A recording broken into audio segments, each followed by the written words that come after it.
Okay, recording has started. Perfect. All right. Thank you, everybody. Thank you, everybody, for joining the 2021 MIP Academic School Year Q&A session.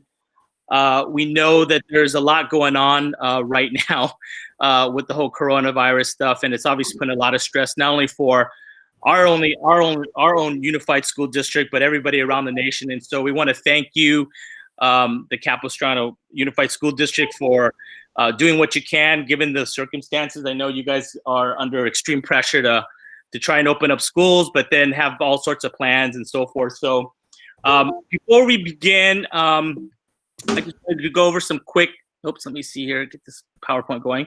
I want to just go over, just to introduce myself. My name is Daniel Wong.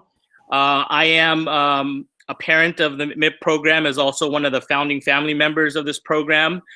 And today we have our special guest with us, Dr. Greg Merwin, Associate Superintendent at Capistrano Unified School District, who runs the Student Support Services Program.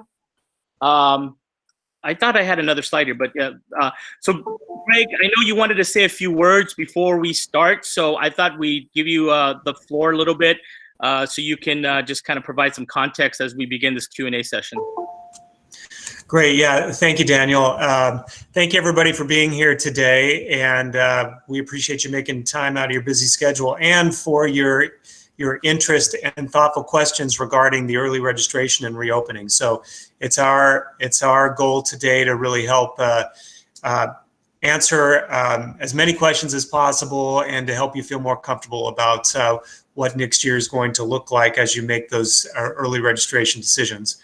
I also want to recognize, too, I'm looking at the list of people that are in the room, and we do have a couple of our principals are here today. So Principal Hudith Murphine is here with us, as well as Principal John Masustin, so Capa Valley High School and Newhart Middle School in the house. Thank you for being here. They're going to be listening in, and they might jump in from time to time as well if they have any additional information that they wanted to share, as well as Jay Gao, outstanding Mandarin teacher and former curriculum specialist. And I don't know if I'm beating it to the punch there, Daniel, about introducing her, but we have some great, I'm here with other people from the district team, and we're happy to help you navigate this, all of these questions. And I also wanted to share briefly that that we have been starting a process, a reopening process that started middle of May, and we have two reopening teams. One is a lead team, and another is a logistics team. And between these two teams, we have more than 100 different district employees, all stakeholders represented across the district, really trying to think through all the different programs and needs as we reopen. And so the Mandarin program is represented on the reopening team. You also have Principal Masustin is on the reopening team, and Jay Gao is on the reopening team, and then Principal Murphine and Principal Hauser are updated on a weekly basis on how things are going. But these teams have been working very hard to try to figure out all these details as things continue to change, seems like almost daily, on the county, state, and federal levels. So we're trying to navigate all of that as we do this. So we appreciate your patience. We appreciate you with your positive, assuming positive intentions and knowing that we're trying to do the best that we can do for all of your children, all of our students as we reopen. So thank you, Daniel. Excited to be here today. Yeah, and just one other thing, I did also see that one of the middle school teachers, Nicole Lowe, was also on too as well. So she can also help out if there's any questions. So definitely a lot of support. And again, we want to thank you, Dr. Merwin, for really being able to accommodate us with all these questions and last minute. And I know July 10th is a big date. And so maybe if you can maybe share with us just some background on why July 10th is such a big date for everybody to determine what, we need to get some answers and how that's going to roll these things out. Maybe you can give some context around that really quickly.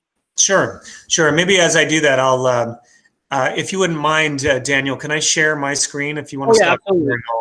Yep. I'll share mine too, and I'll kind of bring up a little. Give you control. There we go.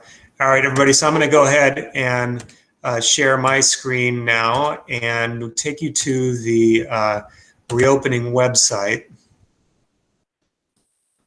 And just do this very briefly because I know we want to get into the questions directly, but you should all be able to see my my screen. Daniel, can you see that? Yeah, absolutely.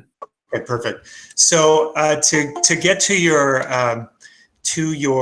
question, we need to know the data around how many families would select 100% online versus being on campus so that we can staff appropriately.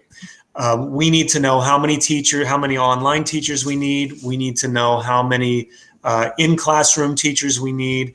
And then for the elementary, we have the extended learning model, which allows families to have their 100% of their day on campus. And so we need to know the numbers there for staffing the extended learning portion of the day. So therefore, that's why we have the July 10th date. Sorry.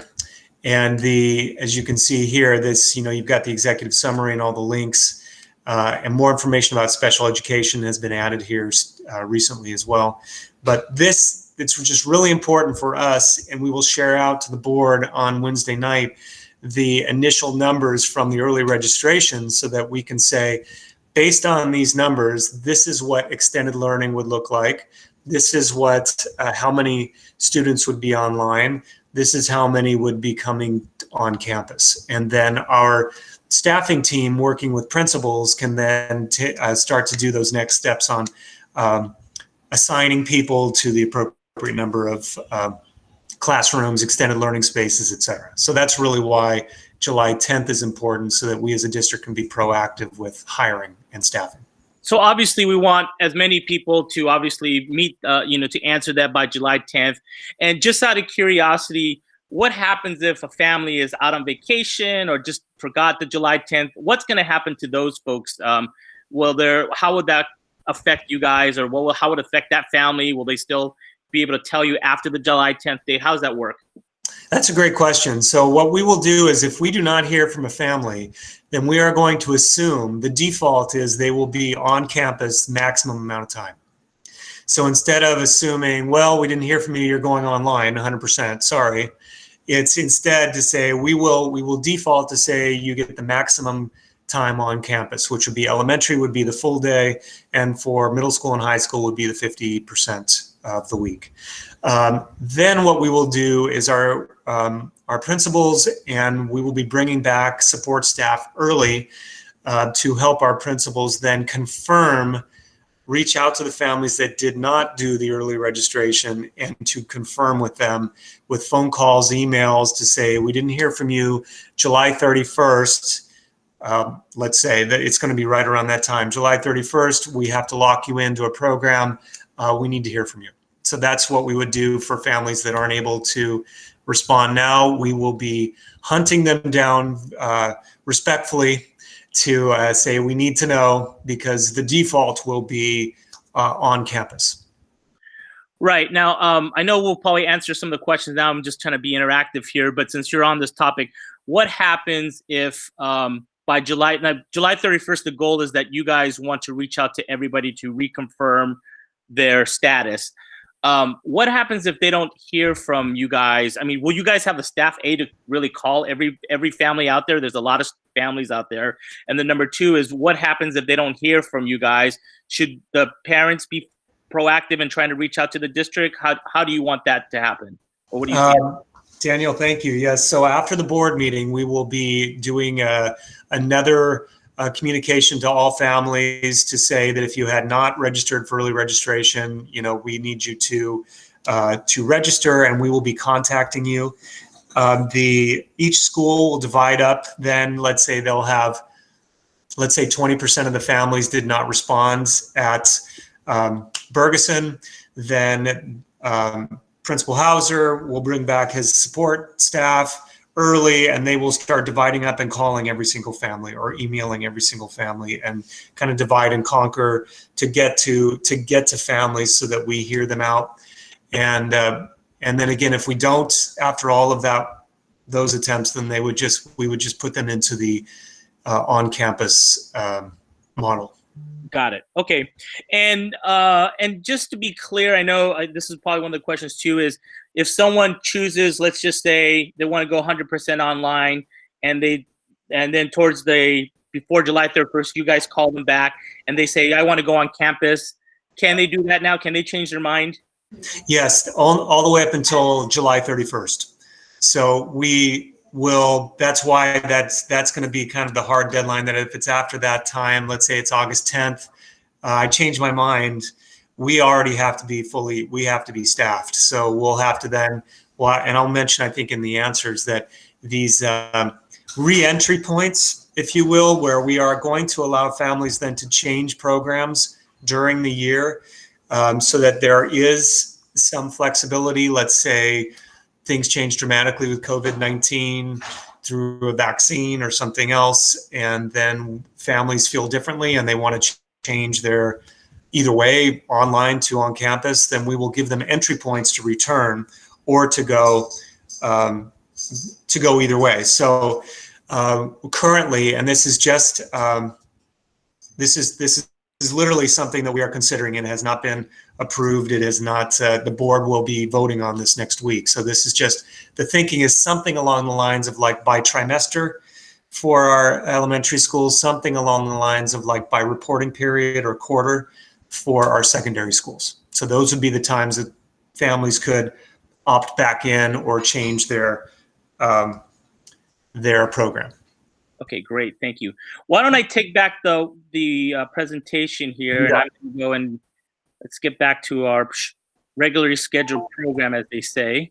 We still have quite a few people arriving too, Daniel, so I'm going to keep admitting them. Yeah, no problem. Let's see here. Hit present.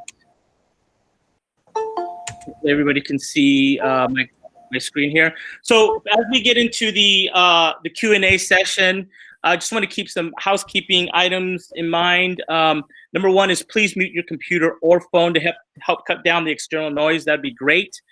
If you have a question, please type it in the chat box. I will be monitoring the chat box, and we'll have some time towards the end to answer these questions, additional questions that we didn't get to answer. If you have a question, but you're dialing in by phone because you can't type into the chat box, you'll have an opportunity to ask those questions towards the end of the session time as well. I will kind of ask people on the phone if they have any questions. A recording of this Q&A session will be made available on demand viewing by tomorrow, hopefully on the Friends of MIP website, or we'll put it on socially through the Friends of MIP social channels. And then the district is also going to do their best to provide all the written answers that we've had today, and we'll help them post them out as well. So without further ado, let's just go down the questions. On the first one, Greg, at the elementary school level, there are two program formats. One format is K through 3, and that is a self-contained classroom where one teacher instructs both Mandarin and English. The other, 4th and 5th, is a 50-50 format where the students are instructed in the MLA and the math in Mandarin by one teacher, and the other core subjects in English by another teacher. For the 100% online learning option, should families expect live teaching and support in both languages, as well as the case in the spring? In other words, will the online program be a teacher-led virtual classroom, or will it be mostly self-guided with some teacher support? And would this be handled by a current MIP staff or other district teachers for English instruction? Okay, and then Daniel, maybe do you want to share your screen again? Oh, yeah, sorry, I didn't see it. Sorry, that didn't. No problem, no problem. So let me let's do this again. Entire screen, share, hide. Thank you for bringing that up. Oh, no problem. Okay, perfect. So there's the text. So we have, so basically the bottom line is a portion of each day will be live and teacher led. So much like during distance learning in the spring. So we recognize that's a value, that's a core value in our opening plan, in our reopening plan, is to make sure that you have that interaction with teachers. So a portion of the day will be live and teacher led, and current MIP staff to whom the 100% online students would be assigned. So would this be handled by current MIP staff or other district teachers? Yes, current MIP staff. And so what we do is we will take the numbers from the early registration to determine how many staff will need to be online and how many staff will be on campus. Okay, great. The next question. And Daniel, did you mention too that we'll send out this kind of Q&A at the very end? I don't know if we mentioned that or not. I did mention that. You mentioned that you're gonna do your best to put these all in writing, and then we'll share this the question and answer on the Friends of MIP website, and/or we'll do it socially or send it out through the newsletter email list that Friends of MIP been doing. Perfect. Yeah. Next MIP specific question is, what is the current thinking regarding on how the Mandarin portion will be taught and supported online? One teacher per grade level focusing online while the other is on site, for example? And if so, what about grades 4th and 5th where there is only one Mandarin teacher? So this is another question that will be answered when we see the registration. This is another reason why early registration is so critical for us, because it's really going to depend on the numbers. And so depending how the numbers come in for our staffing, then teachers may need to work as partners across the grade levels. And the principals at each school site will be staffing with the numbers that they have to make it work. And let's see. So it's going to depend on the number of students choosing online, and then that will depend. Is there one Mandarin teacher per grade? Do we need to look at different options? Really, the staffing will be the key, and the administrators will be working on that. I think there might be a question later on, but bringing this up, what are the chances of requiring? I mean, like for an online teacher, let's just say you need the 2 Mandarin teachers in class. How are these 2 Mandarin teachers gonna handle the online support, for instance? So let's just say you're full house on campus with all students, but there are still people who are online. Who's gonna support the online kids? Is this those same teachers, or are you gonna hire different staff for that, just out of curiosity? Yes, because you have your Mandarin teacher is teaching all day on campus. They're teaching half of the class in the morning at elementary school, half of the class in the morning, half of the class in the afternoon, and so they are teaching all day. So that's where now in secondary, depending on how the sections work out, a one MIP secondary teacher could be, one section is face-to-face, the other section is online, but they're not the same section. They're different classes, they're different periods, they're different sections. So really it's going to come down to what does our staffing look like? Once we have those numbers, that's when we'll make those determinations site by site, because the teacher is going to be teaching all day on campus. So really we need a separate teacher to do the online portion. But until we see the numbers, we can't make final determination on that. Yeah, that's going to be interesting because especially more on the elementary level, I get the junior high and the middle school and high school level where there's more elective courses and so forth. But down at the elementary level, those that are doing online, the Mandarin support online is going to be the key, right? I guess you're going to need probably somebody who can teach Mandarin online as well, right? I take it that's one of the criterias. Yes, and then the online curriculum, and I think it's coming up in the questions coming up later, that the online curriculum is being built in a way that it will have a lot of opportunity for independent learning for students online, so that it doesn't have to be completely teacher-led, but that it also doesn't have to be parent-led. which is very important to our trustees and very important to all of us. We don't want it to be on the burden of the parent for the online curriculum. The online curriculum is completely different than it was in distance learning, and that's going to allow us with a lot more flexibility and a lot more success in the fall. Got it. Okay, well, I know there's some questions that are popping up slowly. We'll get to it too, but one of them that just popped up was why, is it possible to put a camera in the classroom for online people to still see while, they're at home? And is there technically a problem with that or not? I don't know.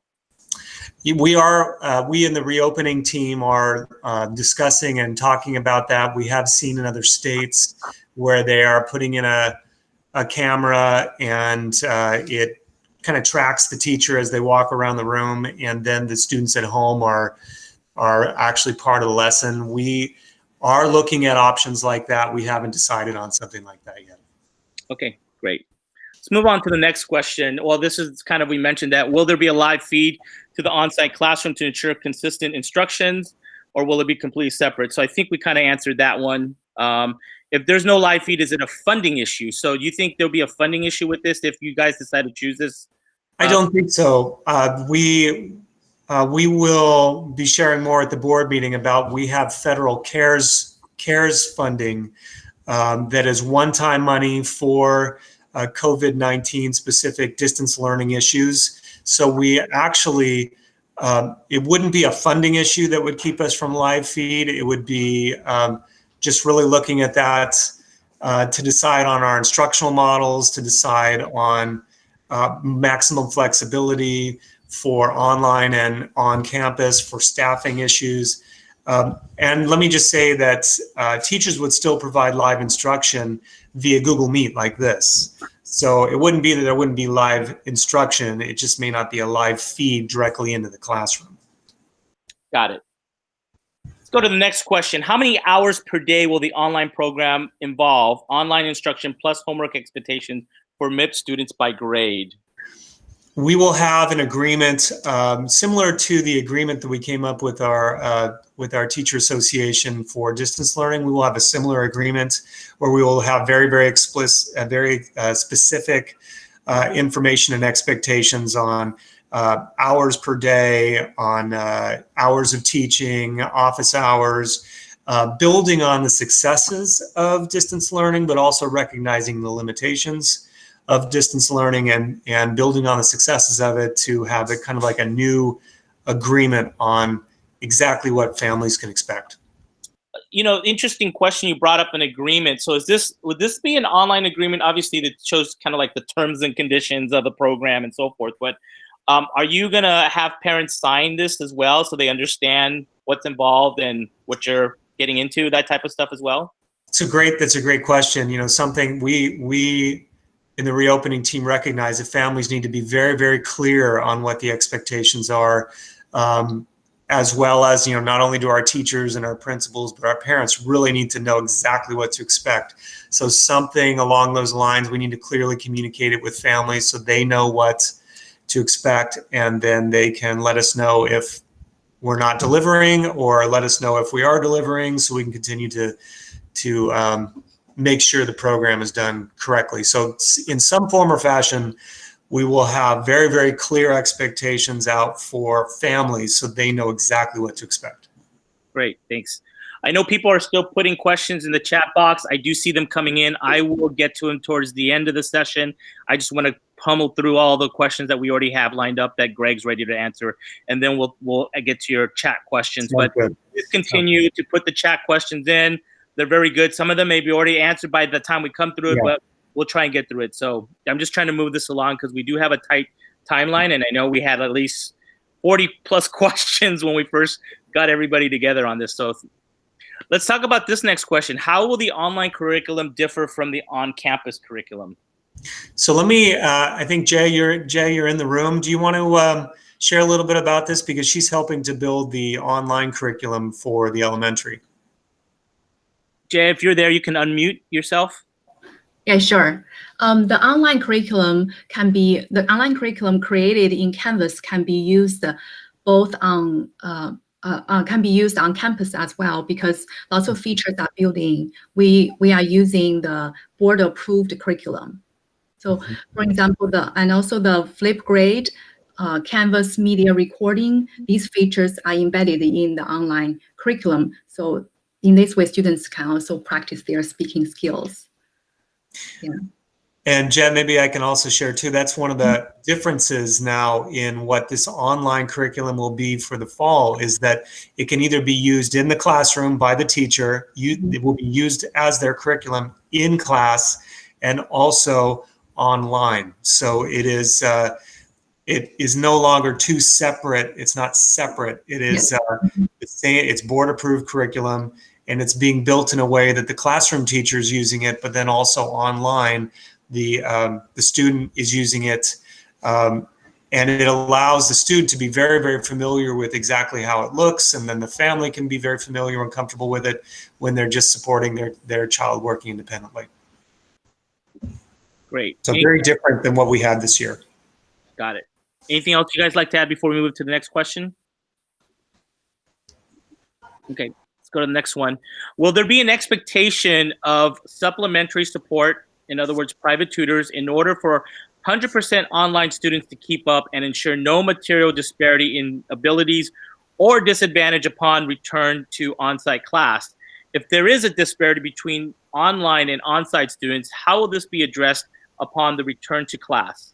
So we kind of started to, I mean, the answer from the previous question helps with this one, and that is that no, there will be no expectation of private tutors or supplementary support, and that's because it's the same curriculum, it's the same content, it's the same design that is being used both online and on site, and that the grade level teams will determine common pacing. So your online teachers with your on-campus teachers will be collaborating, so there should not be, the whole idea is that there is no disadvantage, and the fact that at one of these entry points, by, you know, for example, by trimester or by reporting period, a child could flex back into a classroom or go online, and there would be no lost learning.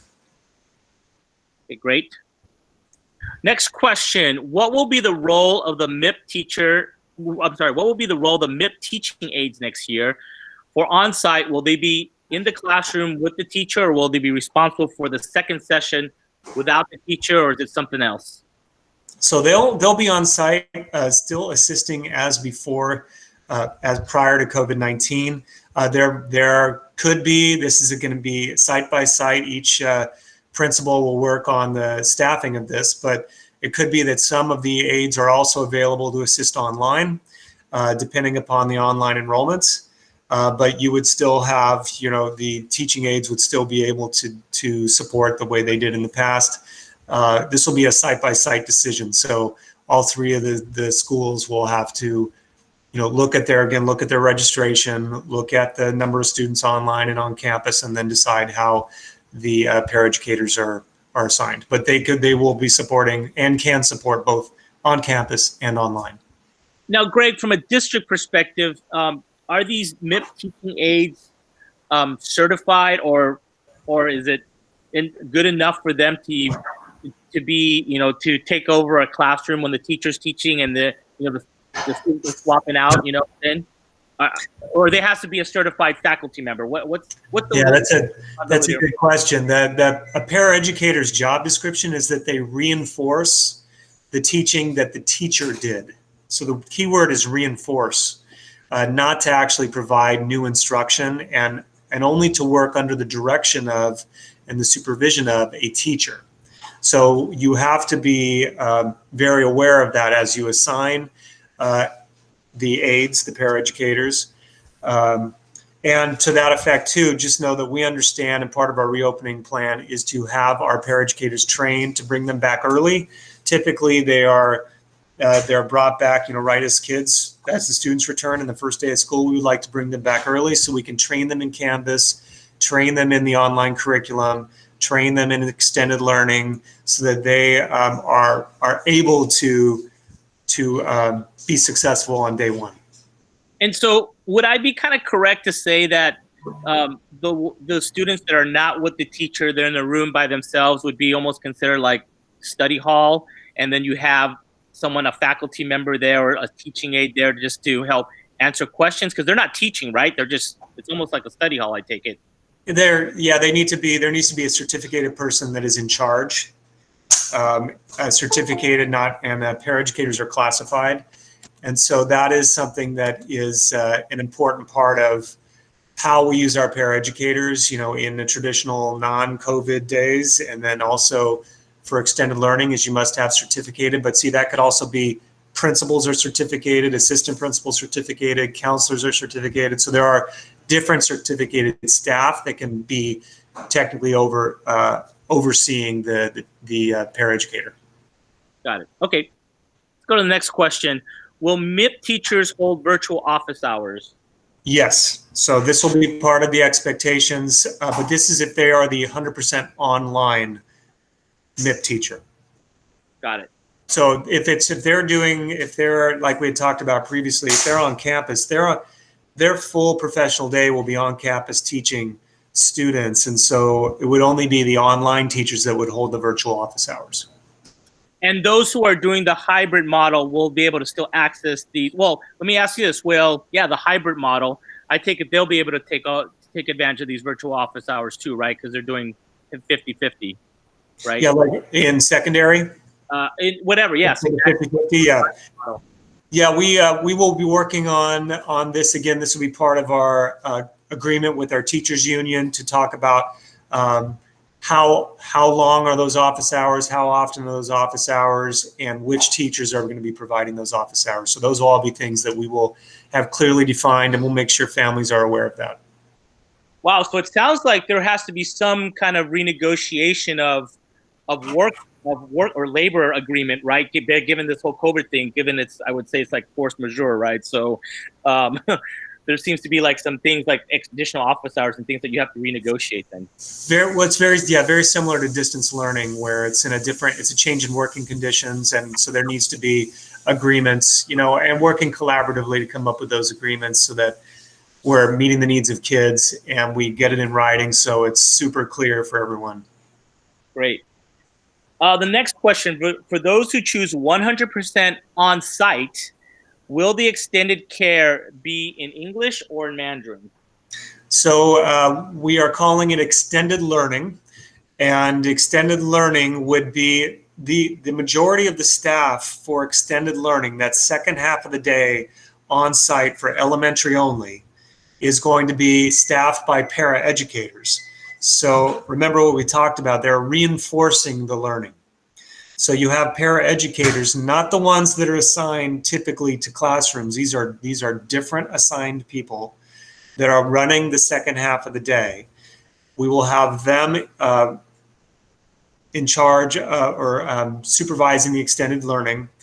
And we will have other certificated teachers. We're looking at like different certificated staff across the district that could come in and also run different groups. So we're looking at all different options to be able to staff these extended learning, but that is meaning it's highly unlikely you're going to have Mandarin staff running your extended learning time. So it's highly likely it would be in English, not Mandarin. Got it. Just because of availability, I'm sure it would be highly unlikely, and it would, obviously we would want to do it if we could, but it's not, we can't guarantee that. Got it. Next question. If masks are required for staff and or students, what impact do you anticipate that having it on teaching, learning Mandarin, if any? If you anticipate an impact, how are you adjusting it? How will you enforce the requirements, particularly among students? And will there be sufficient staff to enforce all this? Is the school considering face shields in lieu of or in addition to masks? Great questions. So first of all, we know that we need to educate our students and our staff on how to wear masks, how to effectively put them on, how to effectively take them off, when to use them, etc. So we recognize there's an education part of this. Let me go back to the first part of the question. We are following the California Department of Public Health guidelines. Those are our standard of care. And so if you go to that reopening website that I showed at the beginning, there is a link on the right-hand side to the guidelines. The guidelines say that staff will wear masks and face coverings, that it is not, and this was at June 5th when they released this. So a lot's happened since then. And if anything, it's become more enforced and with the statewide order, et cetera. For students, the guidelines, the way they are written on June 5th, effective June 12th for schools, is that students would be strongly encouraged, but not required, strongly encouraged to wear masks. Now, since that time, the governor came out with the statewide order, I believe it was on June 18th, for mask facial coverings, did not explicitly include schools. And the governor in a press conference June 25th to 26th said schools were not included in that statewide order. There will be additional guidance coming out shortly regarding how schools will be impacted by that order. We have not seen there has not been any additional guidance to this point.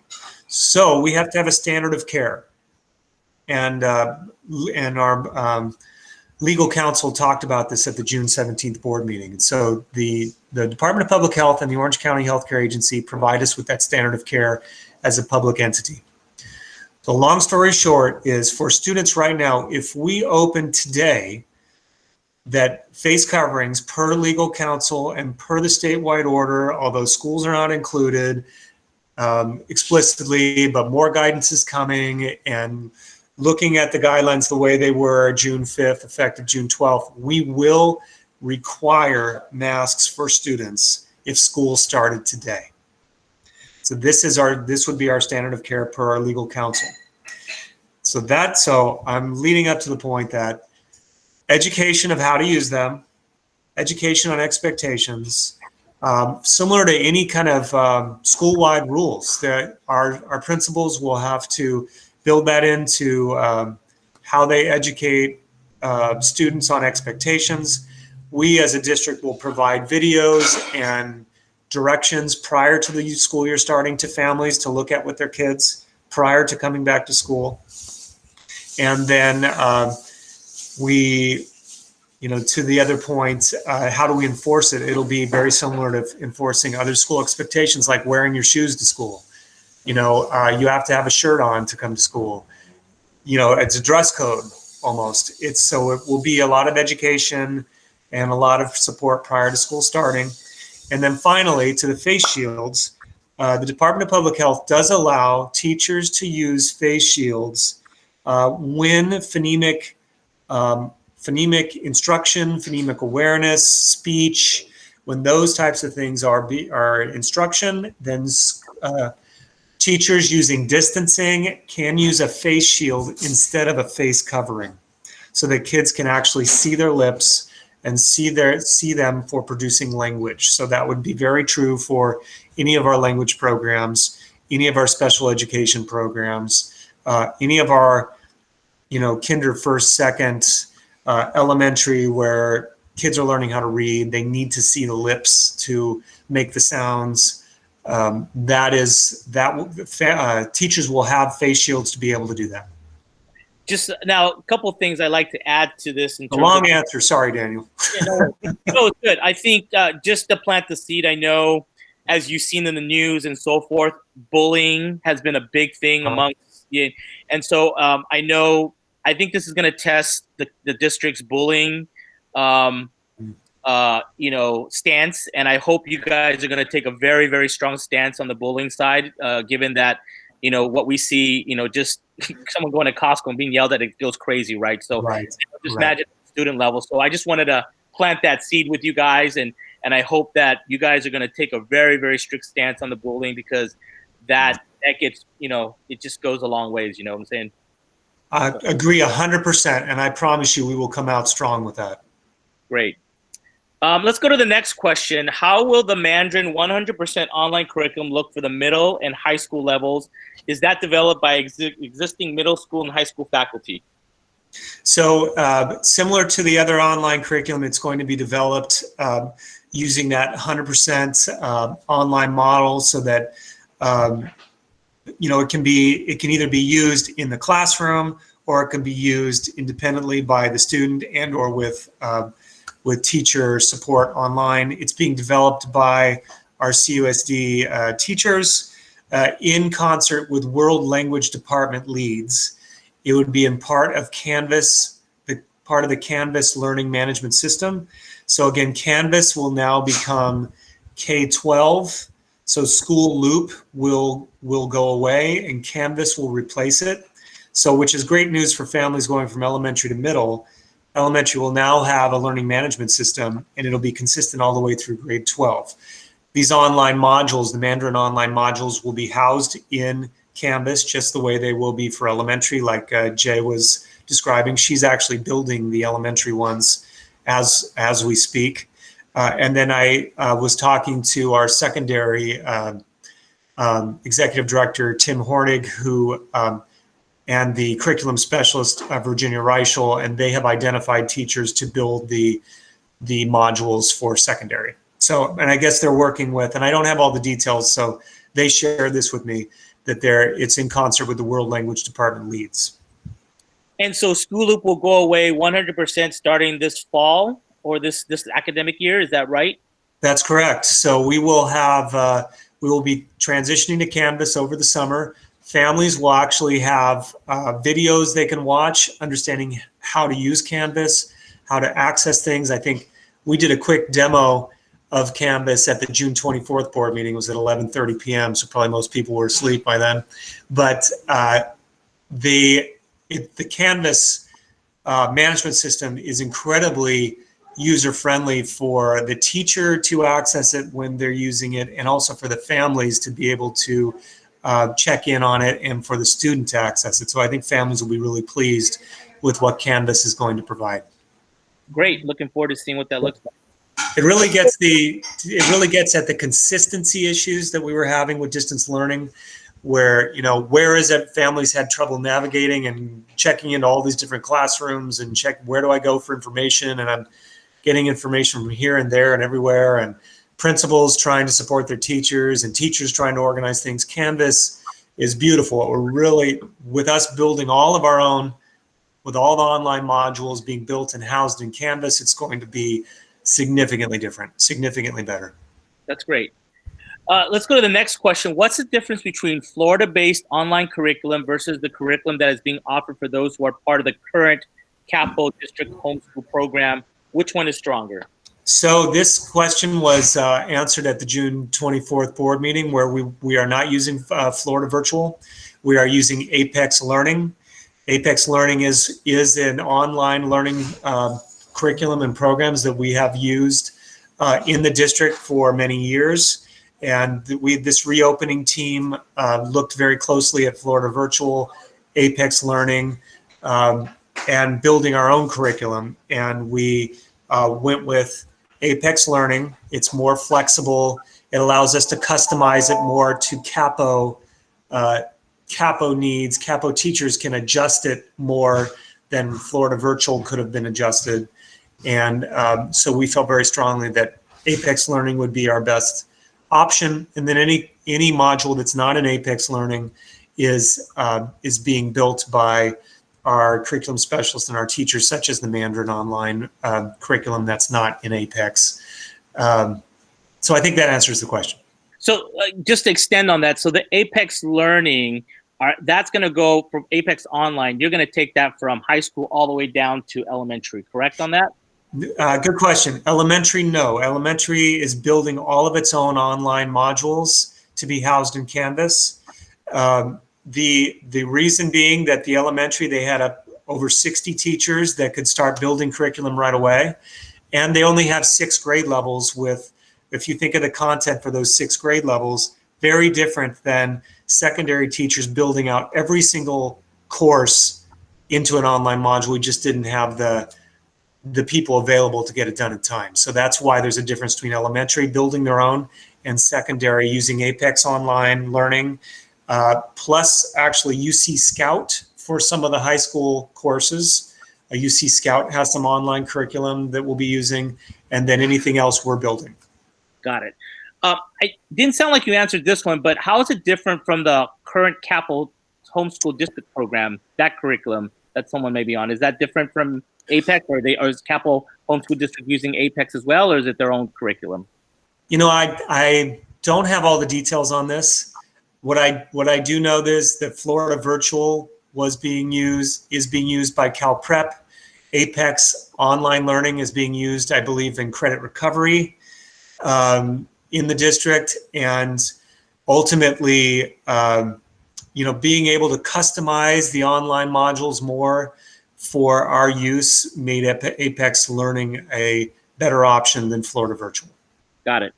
Perfect. I hope that answers it, but I could get more details by asking Josh Hill and Tim Hornig, and if anybody's interested in more information. And too, if I could, Daniel, if at any time, let me ask Principal Murphine and Principal Masustin, if either of them want to jump in and have additional information to share, to please do so. Great. If a family leaves the MIP program in the 2021 year, can they come back in the 2021 to 2022 year, the academic year? That's one that I quite honestly would need to ask our principals and learn more about the Mandarin program, the way it's in place currently. I mean, the only thing I would be able to share is that space would be very important. You know, if there's space available for a family to return. Other than that, I would have to defer that maybe to our principals and to the Ed Services Department that might have more information on how reentry works. Okay. I would think that I would take it you would want to take them back if there's space, right? So if the classroom's full, I get it. But if there's space, I don't see why not. That would be my... Yeah, I would think that if space allows, we want families to be able to, we want families here. And so we wouldn't want to have some rule that just kicked them out and never allowed them to come back. We want them here. So yeah, I would think that would be the intent. Got it. Next question. Assuming on-site 100% or 50%, how will the classes be constructed for the 4th and 5th graders? On a pre-COVID day, students spend half the day with their Mandarin teacher and the other half the day with their English teacher. For the fall, would the students meet with both teachers each day, or would they meet with their Mandarin teacher on certain days and the English teacher on the other days? Yeah, so this is going to really depend on our early registration, coming back to how important it is to know how many families are 100% online, how many families are 50% on campus, and how many want the extended learning and be there full day. And then with those numbers, then really each site, the principal with their instructional leadership team is going to have to take a look at this and then decide. So obviously, Principal Hauser will have to keep you all informed as staffing begins in the end of July, you know, where he's going to be taking the numbers, confirming numbers with families who didn't answer, and then staffing that 100% part of the day. The principal literally will be, Principal Hauser will be coming up with like a master schedule, similar to what Principal Murphine and Principal Masustin are very, very successful with and understand as secondary principals. Elementary principals have never had to do anything like this. So we'll be working with Principal Hauser and all the other elementary principals to kind of figure this out. But for the Mandarin, it's really going to be determined by numbers. He and his team will then have to come together. We will support them to figure out how to staff that full day. But it's too early to tell. We really need to know what those numbers are. Okay, great. So obviously everybody's response to the survey is very, very important, so we can hopefully define this and get this answered. Yeah. Next question, for the MIP students, would 100% online in regards to English mean only partial content of the traditional English students would cover online, or would it be completely the same with a supplemented Mandarin portion added? So I'll start this and then I will ask Jay to jump in, but content would be the same for MIP and for traditional English students, with the exception of MIP students receiving instruction in Mandarin language arts. So most of the online instruction that is not teacher directed would be in English. But but as Jay was saying, they're building in Canvas in the online modules all these different options for practicing language, hearing language, etc. So Jay, is there any other details you would add to this? So when we are building a curriculum in Canvas, we are not just thinking it's only for online. We are thinking like what you shared, like it can be used for online and on-site. So lots of language practice features and apps are embedded. Yes. What about math? How is that going to work in Jay? Is that going to still happen in Mandarin, or is that out? So the language immersion, we are discussing this. So there are feedback from parents saying, since it's in Mandarin, they are not able to support at home. So it's something we are still discussing. Okay, good. All right, let's go to the next question. If someone prefers for a middle school MIP student to have social studies taught in English, but keep the Mandarin elective, is that possible in the online program? So that is a great question, and I don't know if Principal Merfine wants to jump in. You know, there's a lot of master scheduling adjustments and things to think about as they look at their early registration information. And so I don't know if Principal Merfine, if there's anything you would want to share about that at this point, or if it's too early to tell. You know, it's a little bit early just because we don't know what our numbers are. I guess the underlying question that I have is why the parent or the child doesn't want to take the Mandarin social science at this point. So I think that to me would be more important to find out why is it that they don't want to take the Mandarin social science when we do have it and it would be offered. And so I would want that parent to reach out to me so that we can have the conversation and find out how we can support them. If, you know, and I've heard many reasons why for, you know, like in the past, you know, it's like, you know, it's too hard. My child, you know, doesn't want to take as many classes, you know, so for whatever reason, whatever that reason is, I would want to speak to the parent to find out. And see if we can work together to try to support their child. Again, it really depends on the numbers, because I think that one of the themes that keeps on coming up, and I'm sure that all of the parents have picked up on it, is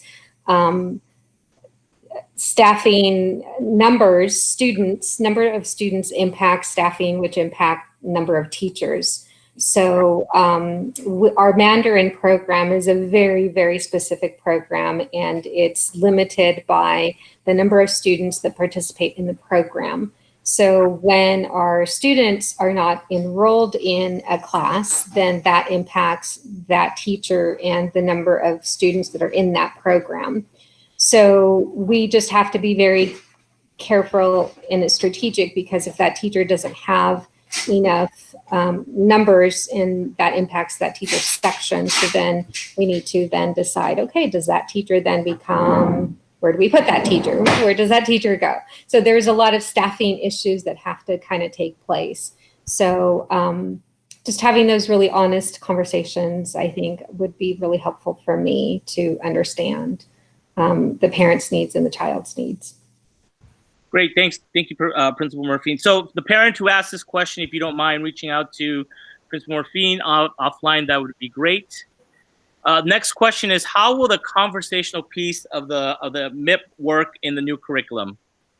Yeah, and Jay has shared a little bit about this already, but she is building, and the secondary will build online curriculum that has conversational skills practice opportunities, Flipgrid app, and Canvas Media. There are recording features that are embedded for developing speaking skills. And then the Mandarin Language Arts curriculum will stay the same for elementary, Better Chinese, and you have to forgive me if I'm not sure how to pronounce Meijiao Chinese. It's not a new curriculum. Yeah, I like to add on something. Yeah, it's not me building it. We are working. All the Mandarin teachers, we are working really hard. Okay. Yeah, Thank you, yes. Yeah.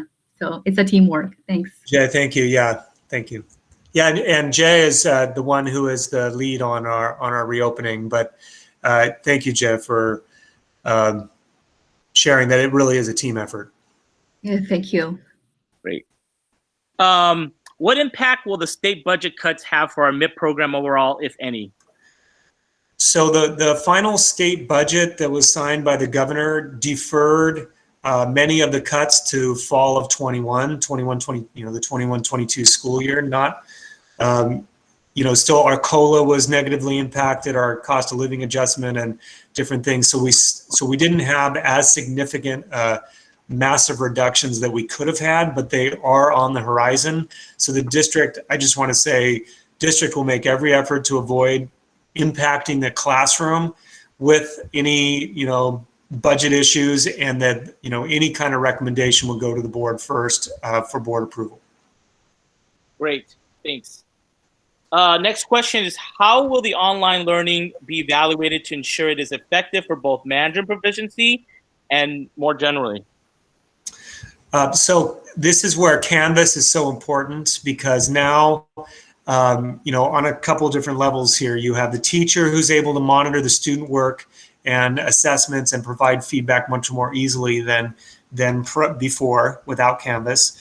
Then you have the student. You'll have then the teacher can better be aware of the student's work. The student is more aware of their learning. We can monitor time on task, time on assignments, time in the Canvas environment. The principal can better support teachers because they are able to go in and Canvas is more organized for principals to be able to have conversations with teachers on how they can help and how things are going. So there's much better way to evaluate the effectiveness of the program in general. And then I think, the assessment opportunities inside of the online modules that are being built are being built in a way so that they've got the, student feedback as far as how students are doing. And the feedback will be more quickly available than kind of an old school model of teaching and learning, that feedback can be more instantly available inside of Canvas than before for the student, for the parent. So I think that's getting at the answer, but if not, please let me know if there's anything else. Okay, good. Will online instruction be standardized? It seems to some parents that there was a material difference between the teacher's approaches versus the distance learning in spring. So we will be, as Jay said, the online curriculum will be very consistent this time. Before, teachers had to build it on the fly, and some did an outstanding job, but it just wasn't as consistent. The expectations I talked about, that the agreement with our Teachers Association on what is expected for every teacher in an online environment versus an on-campus environment, that'll be key. So we definitely realize that there needs to be consistency, and in the core values of the plan that was presented to the board in June and will be presented next week, consistency, standardization is key. So that is a commitment. Great. What happens if a Mandarin teacher tests positive for COVID? Will the teacher assistant be the sub? So if we have a staff member or a teacher test positive, this is part of our reopening plan, is that the district then works with the Orange County Healthcare Agency regarding communication, regarding next steps for quarantine, regarding next steps for contact tracing, and regarding extent of exposure.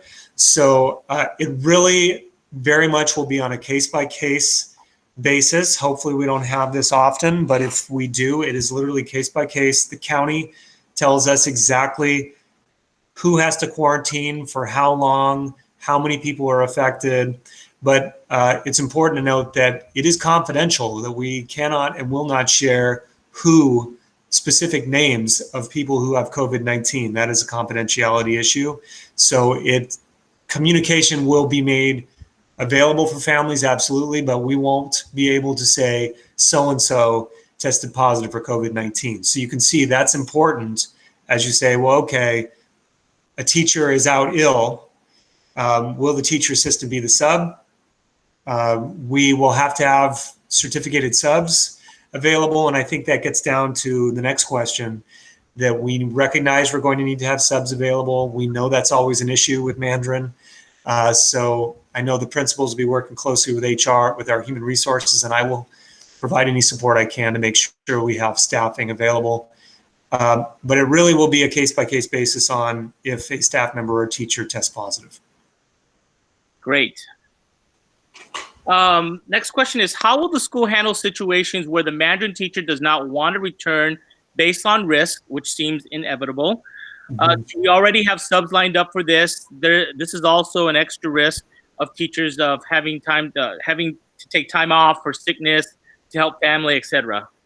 So that's the part, where back to the last one that, for the principals, and I know actually Principal Hauser texted me and said he tried to be here at the meeting, but he had a family issue he's working on. So he apologizes he's not here, but we'll work closely with our three principals and human resources to make sure that we do everything we can to have subs available.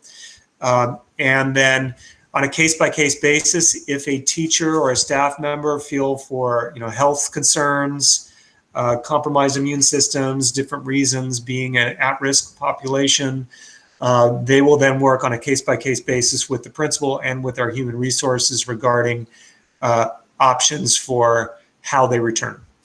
But they'll work directly with human resources with the principal.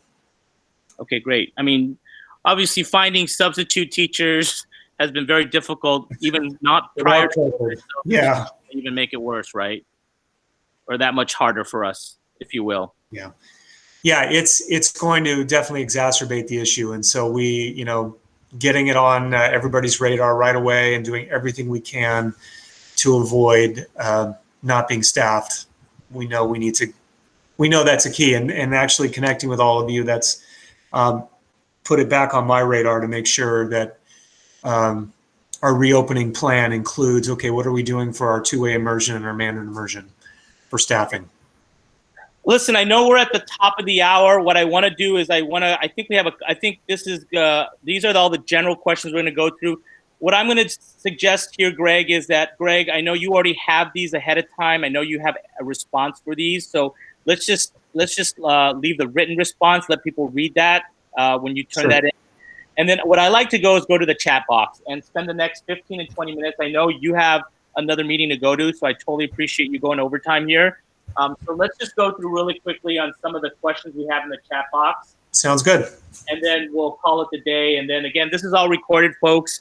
And if you guys have any other questions that we didn't get to answer, please feel free to send your questions back to the Friends of MIP, and we'll channel it through one voice back to Dr. Merwin.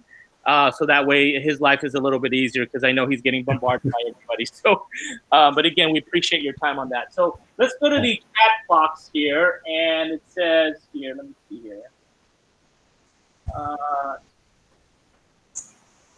Do the teachers get a say in whether they are willing to go back to teach in the classroom or not? And what if a number of upper level teachers, let's say 4 through 9, don't want to be in the classroom this year? There's not a whole lot of backup teachers. What are your options? So in the reopening team, we have teachers represented in there, Jay and others. We have our Teachers Association represented in there. Their leadership is in the reopening team.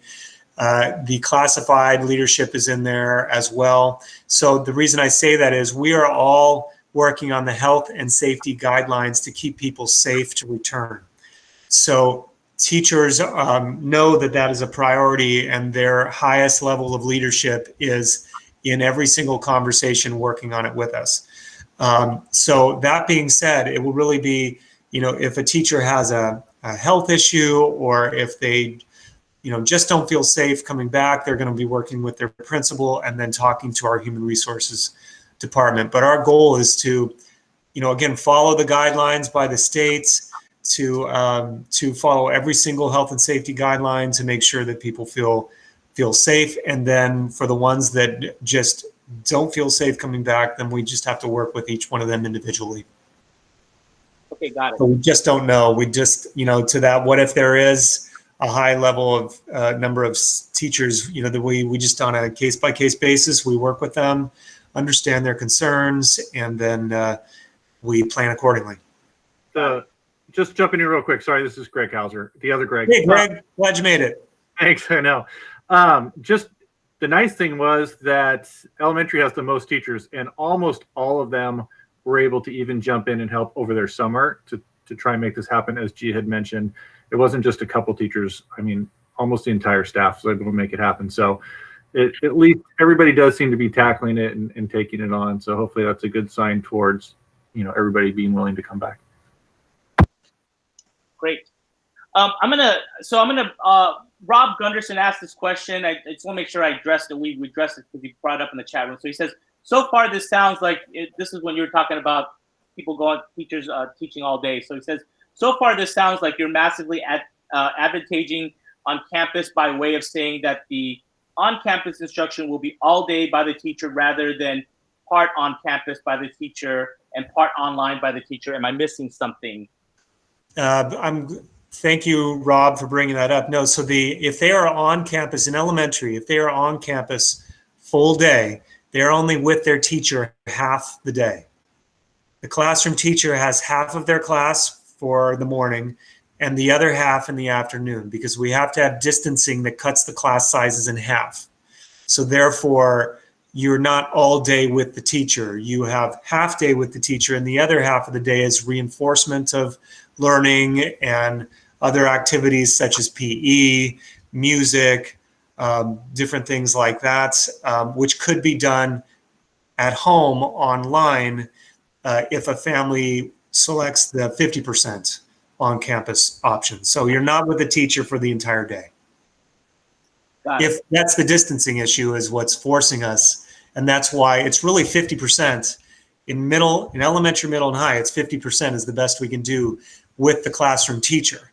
It's just elementary, that being a board goal to get our elementary students back on campus for 100% of the time as an option.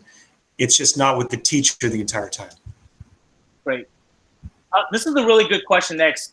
Maybe we should this is a good one to walk through. Is can you explain what a typical day is going to be like for an on-campus students?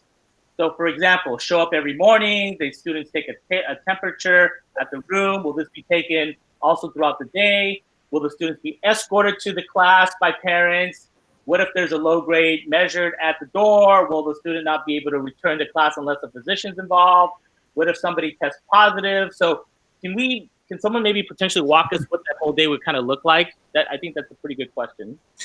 So many of these details are being defined and figured out by our reopening team as we speak. We are following the guidelines of the Department of Public Health. And for example, the guidelines say that you will do a screening prior to entering campus. So does that mean getting onto the blacktop or going into the classroom? Does it mean the teacher takes the temperature, or are there people at the front of the main campus that are taking the temperature before they get to the classroom? The good news is we are figuring this out because we actually have a summer learning intervention program going on at Capo Valley High School, San Juan Elementary, and at Carl Hanke. Very small number of students doing academic intervention. And we are learning from this pilot. So we are learning how to the most quickly take the temperature of students in a way that is not embarrassing for them. Where do we need parents to wait? Parents cannot, the days of the child just going to school without a parent, those days may be problematic, because if they have a temperature, they need to be sent directly home. They cannot be on the campus. That is per California guideline, the state guidelines. The return is in the guidelines as well. So what we'll do is we'll just share out with families exactly how and when a child can return. We also we are updating our board policy on exclusion for fever. So, the number, it's 48 hours without fever reducing medication. However, with COVID-19, I believe it's 72 hours. So we'll have all that very clearly laid out for families in August before they return. But as far as how do we screen them for temperature, where and who's doing it, those are details being figured out. And we're learning from the pilots going on at these 3 schools on what works and what doesn't, so that we can have a really good plan in place that we communicate out to families well before the beginning of school. Here's another tangential question. It's kind of what happens if there are positive cases of COVID in the staff or students. What does that fire drill look like? Does you guys make an announcement, schools get shut down? What does that look like? So I briefly touched on it in a previous question. It is case by case. What happens is when we have a confirmation of a positive case, we reach out to the county, Orange County Healthcare Agency, and then they help us determine level of exposure, amount of quarantine, time quarantine, who needs to be quarantined. If it's depending on the contact tracing, how many people were in direct contact for an extended period of time without personal protective equipment. So all these circumstances are considered by the county. They then tell us, you're going to close that classroom for 2 weeks, or just that student is quarantined for 2 weeks, or just that staff member, or you have this entire group of people that need to stay home for a week to watch for symptoms, while the people that are positive have 2 weeks. It literally is, the county will direct us. The county gets all the evidence and information as far as the extent of the exposure, and then we will communicate out while protecting confidentiality of the people that are directly involved. So, some families I know will say, we deserve to have more information, we deserve to know. Well, HIPAA and FERPA and confidentiality rights, will trump that. And so there will only be a certain amount of information that we can share, but we definitely will share with families if you have been exposed or your child might have been exposed. We'll definitely share that kind of information and tell them what they can do. Great. Again, we have about 7 minutes left. I know, Greg, I'm taking you down to the end of 3:20. That'll work. No, that'll work. There's a lot of questions here. I'm going to try and get through most of them. We still got a slew, but anything that we don't answer, we'll try and throw it at you in written, and maybe you can respond back. There's a question here is there anyone overseeing the overall Mandarin curriculum now, given this whole, is it the still status quo? How's that working? Who's overlooking at the whole curriculum, given these changes? Who's overseeing the entire scope of sequence from elementary through high school? Sure. And answer that if you want, or by each grade or grade level if you want, or I think someone was asking that question. I don't have that. I'm not directly overseeing that work, and so I'll just ask if one of the principals or if Jay or anybody else. I think we have maybe a couple of other teachers in the room if anybody else wants to share, but I'd have to follow up on that. Does anybody have anything else to share on that, or do you want to chat in? Any of the principals? I mean, I can share that obviously we would lean on Gia for any questions we have, because she helped with the high school curriculum and then the high school teacher, because it's only a single level. Obviously, that's our concern moving forward for this, getting through this year and the uniqueness of it, but the high school plan anyway. Okay, great. And I'm sorry, Daniel, I would just add that one of the things that we have been doing, Greg, with some of our Mandarin parents is meeting frequently to articulate K-12, which is something that I think we haven't done before. That's great. And we are addressing some of these questions about aligning our practices K-12.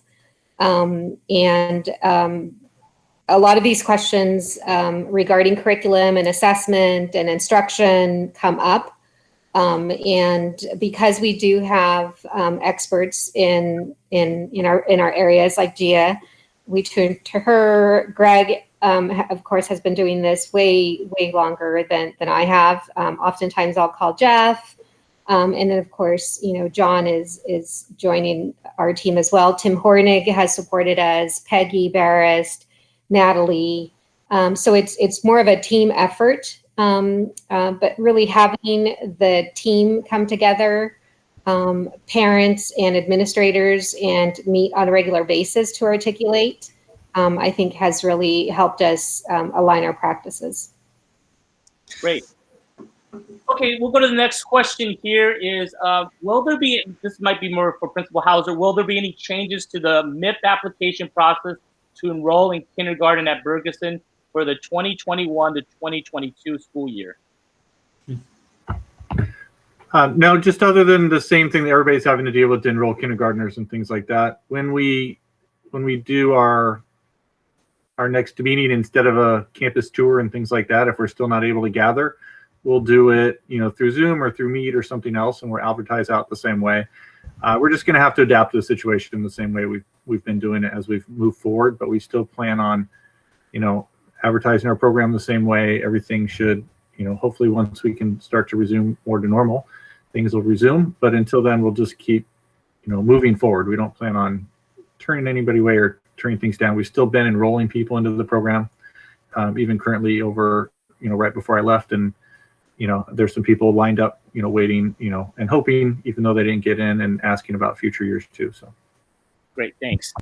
We'll do 2 more questions. We're cutting it really close. I got 3 minutes. So for the 50-50 model, will the students remain with their own class, or will it be mixed with other students at the school?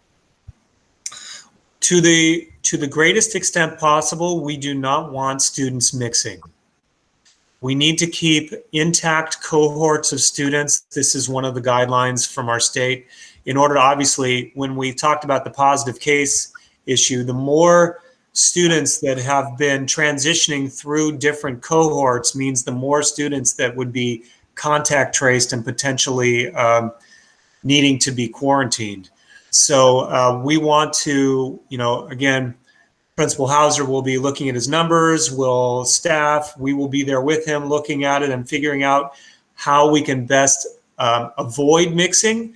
But with that being said, it may not be 100% possible to avoid it. So we will do what we can to limit mixing of students, just to avoid, we just don't want, we want to avoid the exposure to other students as much as possible. Great. This is the last question. This is actually up your alley since you're student support services. Yeah. And again, those of you guys, I try to get through everybody's, but I know we have a lot of chat in the question in the chat box. We'll put it in writing back to Dr. Merwin to answer. Again, we'll have this recorded and so forth, but let's go with this last question here. What are the district's plans on helping students with their social emotional needs? How will they have the opportunity to maintain / make friends while social distancing? So one of the third component of the reopening plan is around mental health, cultural diversity, and social emotional learning is component 3. We pulled it out and made it its own component because we realized that is how it's just as important as health and safety. It's just as important as curriculum, and it's just as important as these programs is how do we support their mental health? So we actually have a couple different things we're doing. One is principals are all being trained when they return in July on ways to support their staff with mental health needs and themselves, because we all need it. Then the teachers are getting training in the summer so that all teachers can integrate social, emotional, and mental health strategies throughout every single content area, through every single part of the day, knowing that students will need that kind of mental health support like they've never needed, like never before with all of this isolation we've been through. So we have training on all levels, and then with the understanding that all classes will have social emotional support and mental health strategies and things provided during the day. And then finally, parent webinars will be offered by our school counselors every single month so that parents can learn strategies on how they can support their kids when they're at home. That's great.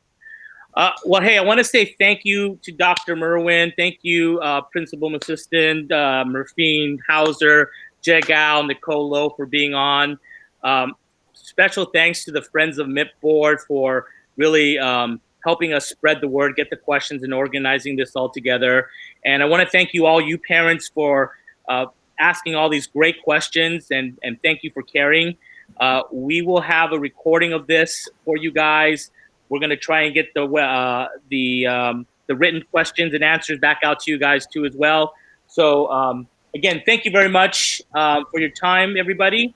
And other than that, Greg, if you have any final words, go ahead. Yeah, Daniel, thank you. And I'm just so appreciative of the MIP community. I hope that you leave with less questions and not more questions than when you arrived, so that you at least feel comfortable with why we need the early registration, and the majority of your questions are answered, knowing that many details are still needing to be worked out and guidelines are constantly changing, which means the plan needs to be flexible. So we recognize all that, and we just appreciate your involvement and participation. And Daniel, thank you for organizing this and helping to put this together for everybody. Yeah, my pleasure. Well, with that said, on behalf of Greg Merwin and myself, thank you, everybody, and we'll see you next time. And look for the recordings and the Q&A written questions very soon. Thanks, everybody. Bye-bye now. Thank you, Daniel. Thank you, everybody.